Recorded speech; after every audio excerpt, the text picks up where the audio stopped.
What up, Juice? About a month ago, there was a rumor that was just leaking through the rumor mill about this Canon update happening for the R5, R6, and 1DX Mark III. And today they make that true. And today, we're gonna unpack it a little bit. So, let's get into it.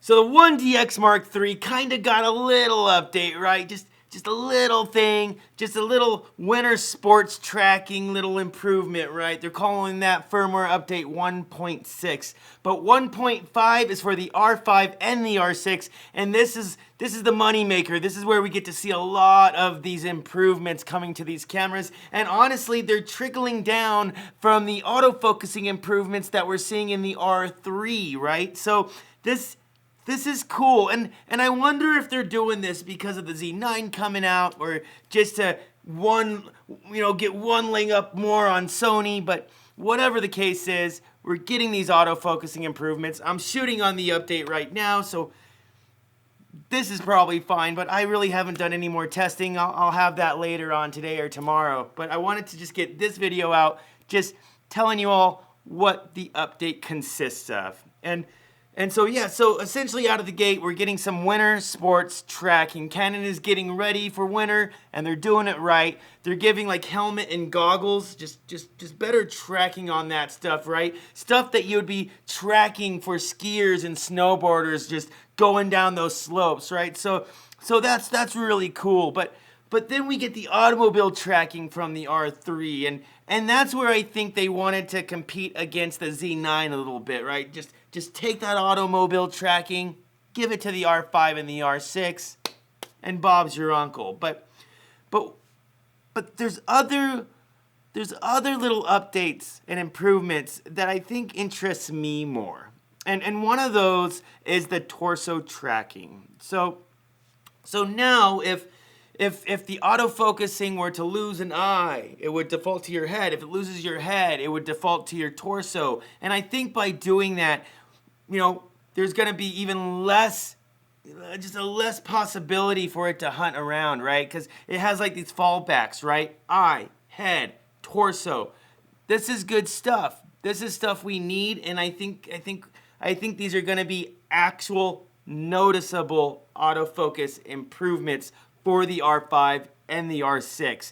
Now, besides that, they also enhanced just the way eye tracking and head tracking works, right? So now if you have like long hair like I do, right? Or if you're wearing sunglasses, or if you're in like a shady area, you're still gonna get that tracking, right? Or it's gonna track you better than it once did. And that shady kind of improvement tracking interests me because I wonder if this will help in low light situations track the eyes better, which has kind of plagued Canon for a second. So this could be a really, really good thing. Haven't tested it yet, but it's in the notes. Now the last, there's some FTP stuff and you know what I mean, and I think a fix for some fuzziness in C-Log that was I guess being exhibited. I wasn't seeing it, but whatever. But the last two features, I think, are the last two enhancements are really the ones that I think get talked about the least, and the ones that I am the most excited about out of them all, right?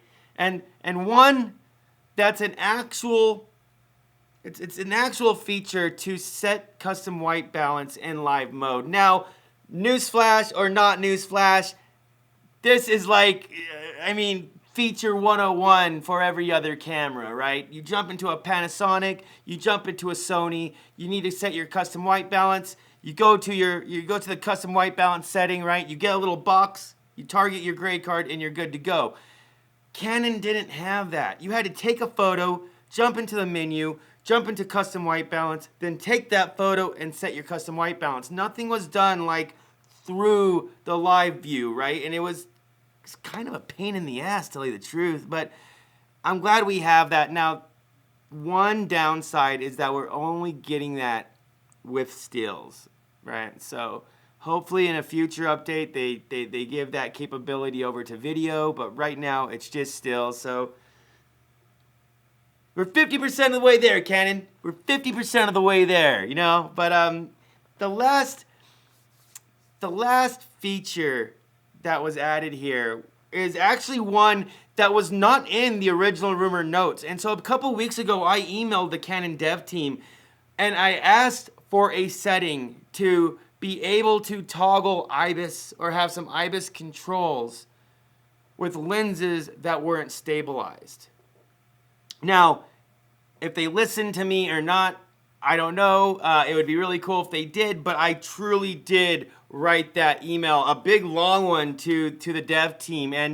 And sure enough, what they gave us was something similar to that. They gave us IBIS controls when using EF lenses without stabe. And at first you're like, oh man, well, why couldn't it be to the like all the RF lines and stuff? But a lot of the RF line is already stabilized. And you might be asking yourself, well, why the hell would you want to turn off IBIS in the first place? Well, in some situations, you get some warpy corners. Maybe you want to sack IBIS for digital, right?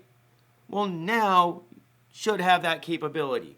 So other creators have actually asked for this same thing, so it's really cool that they're giving it to us. And yeah, but other than that, not gonna bore you guys anymore. The update's super easy. You know, it's kind of the de facto way of doing things, right? You grab the you grab a firmware file, you throw it onto your SD card, and you go to the firmware setting in the in your menu, and you're off to the races, right?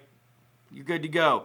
But yeah, so if you guys have any questions about this firmware update, throw it down in the comments below. Happy to answer them all. And other than that, guys, know that you're loved and appreciated. Subscribe and like and all that jazz. And I'll be seeing you guys in the next one.